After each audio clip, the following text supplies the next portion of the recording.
Performing on stage is a lot more difficult here in the theater world because you don't have microphones on. You don't have reverb helping coat, the sound and making it sound sweet. You really need to give your all and really project and make sure your pitch is right and make sure that you sound good.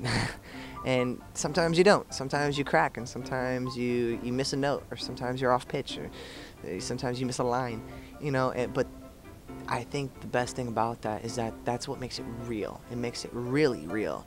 And I love to do it. It's who I am. It's in my blood, it's part of my life, and being in the theater is just it's so amazing to be here and to be able to be right here in their face is like so awesome for me. But the one thing I find a little bit challenging is that I want to sing to them, but I can't at certain times. And then I have the stage managers telling me and giving me notes. They're like, well, you can't be singing to them in the audience. You can't be doing that. I'm like, oh, why not? That's what I do. But we're here doing a show and we're portraying a story, so that's a little bit difficult for me. But at the same time, there are certain parts in the show where I can interact with the audience, so it's a lot of fun.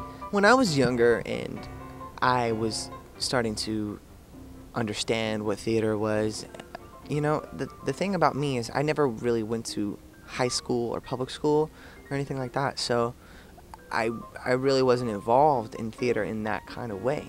So when I started figuring it out and being a part of it, it was just, to me, it was something that was, I would say to myself, wow, that is so difficult. I could never see myself doing something like that.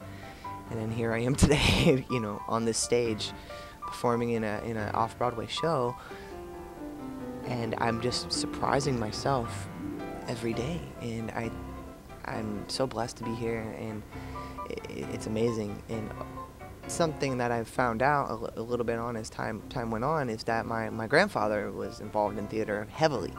He was a screenplay writer, a director. He was involved in the theater world so much, and now that I'm doing it, I feel like the reason why it's so natural to me is because it's in my blood, and because I have it in me. I have it in my soul, and this is what I'm meant to do.